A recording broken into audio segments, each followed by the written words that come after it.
दोस्तों, स्वागत है आपका हमारे इस YouTube चैनल पे।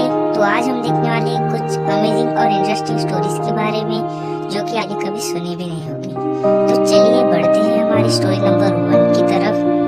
तो चलिए शुरू करते हैं।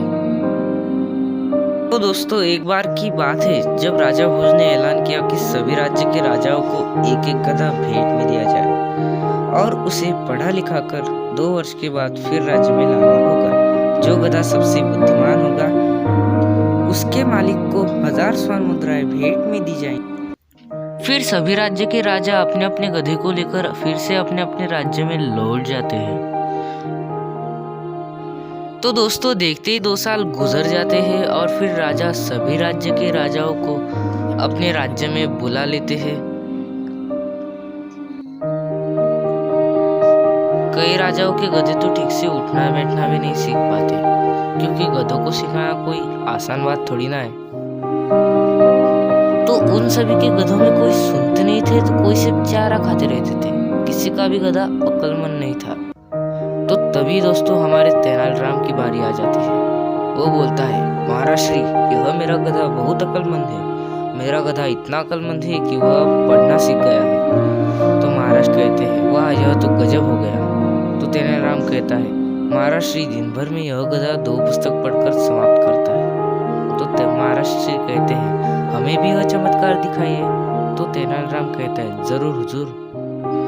तो दोस्तों, एक बड़ी पुस्तक गधे के सामने तेनालीराम रख देते हैं। फिर वह गधा उस किताब का एक एक पन्ना अपनी जबान से पलटकर किताब के आखिरी पन्ने तक पहुंच जाता है और फिर पूरी किताब पढ़ने के बाद वह गधा दुखी होकर रोने लगता है। तो तेनालीराम कहता है, महाराज श्री, देखिए, इस गधे को किताब में क्या लिखा है सब समझ गया और वह दुखद कथा पढ़कर दुखी से रोने लगा। तो महाराज श्री कहते हैं, वाह, यह तो गजब हो गया। यह गधा पुस्तक भी पढ़ता है।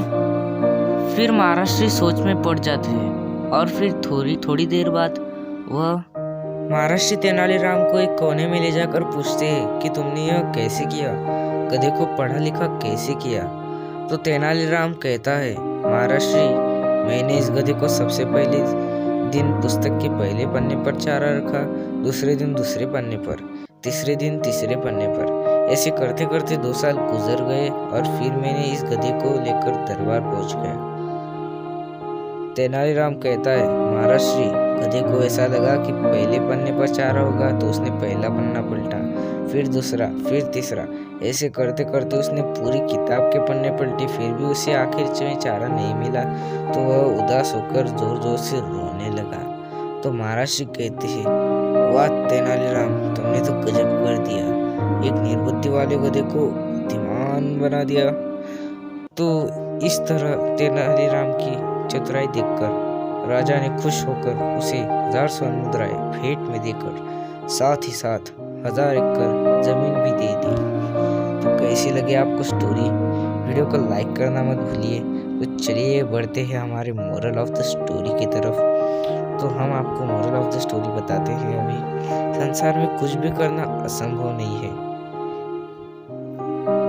इस कथा से यह बात स्पष्ट होती है। अरे दोस्तों, रुकिए, कहाँ जा रहे हैं? अभी दूसरी स्टोरी देखना बाकी है। तो दोस्तों, आपके सामने पेश है हमारी स्टोरी नंबर 2। तो चलिए पढ़ते हैं। एक दिन की बात है जब राजा जी सुबह उठकर अपने दरबार के बाहर झांकते हैं। तभी सामने एक आदमी अपने घर के बाहर खटिया डालकर सोया रहता है। तभी उसकी नींद खुल जाती है और वह राजा की तरफ और राजा उसकी तरफ देखते हैं। पर दोस्तों, वह आदमी कोई साधारण आदमी नहीं था। वह आदमी को जो भी देखता है उसका पूरा दिन बुरा जाता है, ऐसी अफवाह राज्य में फैला दी गई थी। तो राजा ने उस आदमी को देखा, इसलिए राजा का पूरा दिन बुरा गुजरा।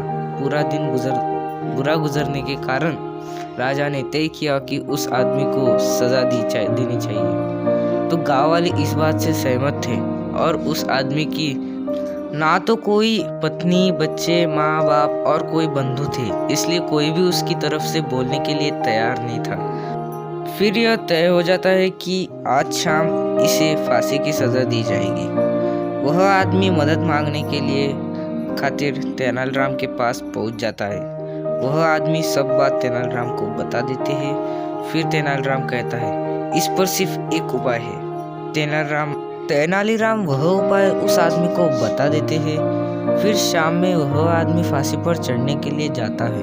तब सबसे पहले वह राजा जी के पास जाकर उन्हें कोने में ले जाकर कहता है, मुझसे आखिरी ख्वाहिश जब पूछी जाएंगी तब मैं लोगों को बताऊंगा कि मेरा चेहरा देखने से सिर्फ दिन खराब जाता है, पर महाराज श्री का चेहरा देखने से सीधे लोगों की मौत हो जाती है।